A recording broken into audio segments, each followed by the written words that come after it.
नमस्कार, मैं कुमार श्रीकांत। आज हम बात कर रहे हैं बहुत महत्वपूर्ण मुद्दे पर। और वीडियो को आगे बढ़ने से पहले आप लाइक कीजिएगा, चैनल को सब्सक्राइब कीजिएगा और वीडियो को शेयर कीजिएगा। आज मैं इलेक्टोरल बॉन्ड पर बात कर रहा हूं।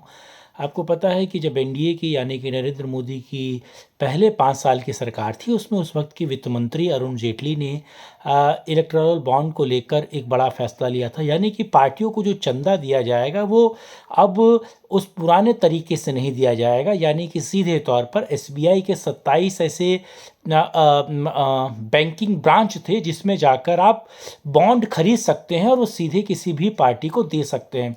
यानी कि सारा का सारा ट्रांजैक्शन जो है वो बैंक के जरिए होगा और सब एक नंबर में वो होगा। और अगर आप देखिए तो ये सूचना के अधिकार से तो अलग था, 2 बार इसकी बात हो चुकी है। और आपको याद है कि 2018 में इस मामले को लेकर एक संस्था, एक एनजीओ भी सुप्रीम कोर्ट गई थी।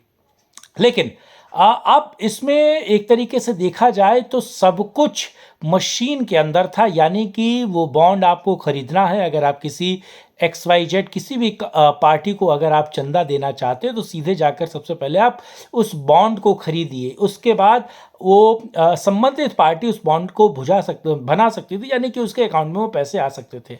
यानी कि 1949 के बाद या फिर संविधान लागू होने के बाद या आज़ादी के बाद सीधे तौर पर जो पार्टियां चंदा लेती थी, यानी कि 2 नंबर के पैसे को, ब्लैक मनी को वाइट करने का काम करती थी। और अगर किसी पार्टी को किसी के काले धन को सफ़ेद करना है तो पार्टी सीधे तौर पर अगर आप देखिए तो पार्टी पर्चियां कटवाती थी और XYZ वो किसी के नाम की भी हो जाती थी। यानी कि उसमें बहुत बड़ी धांधली होती थी।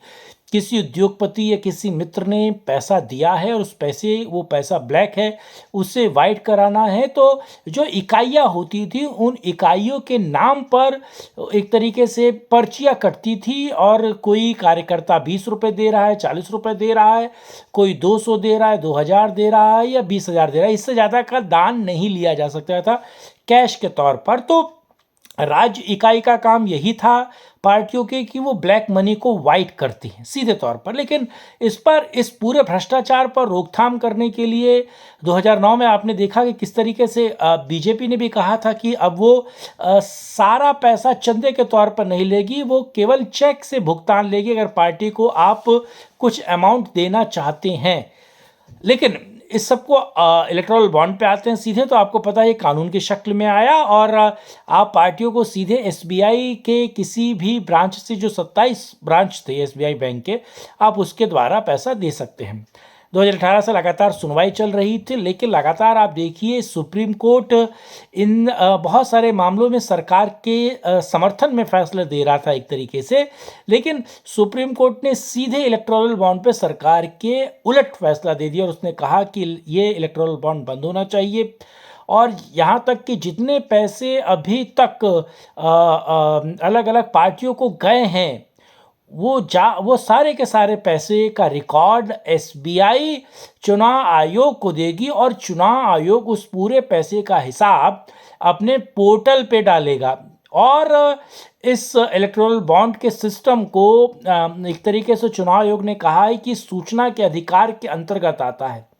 आर्टिकल 19A जो है उसके अंतर्गत आ रहा है। ये कह रहा है एक तरीके से CGI। लेकिन आपको याद है, आप किसी भी या फिर आप सुप्रीम कोर्ट की पोर्टल खोल लीजिए या हाई कोर्ट का पोर्टल खोल लीजिए, किसी भी सूचना के अधिकार में सब लोग आएंगे, लेकिन सूचना के अधिकार में आप देखेंगे तो सुप्रीम कोर्ट और हाई कोर्ट के जजेस नहीं आएंगे।